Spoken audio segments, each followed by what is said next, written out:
Hi,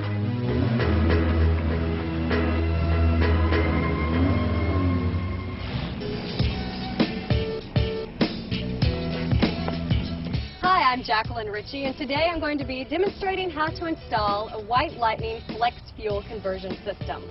I'll be working on this 2002 Volvo S60 Turbo, and I'll be converting this so that it can run on gasoline, ethanol, or any combination of the two. Let's get going.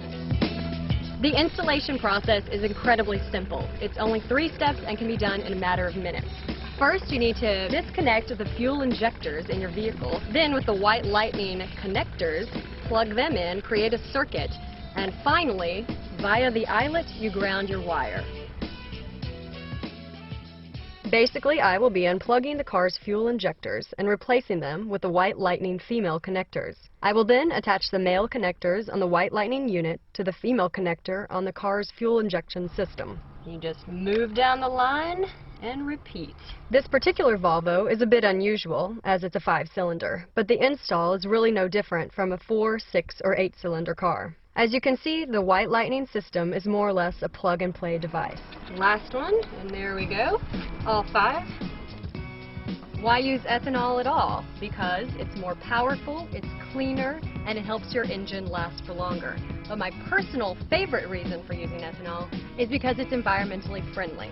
The cities and the states that have adopted the use of ethanol, they have considerably cleaner air. Lastly, I will secure the ground wire to the engine.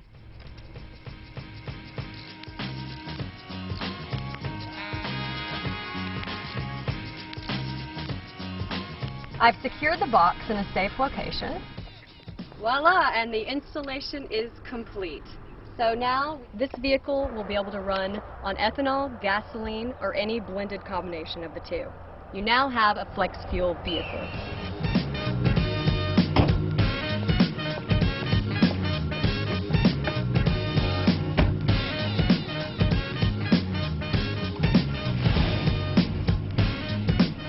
Ethanol is rapidly becoming more and more available in the U.S. and throughout the world. And as new technologies are being introduced, ethanol is becoming a more environmentally friendly and cost-effective fuel.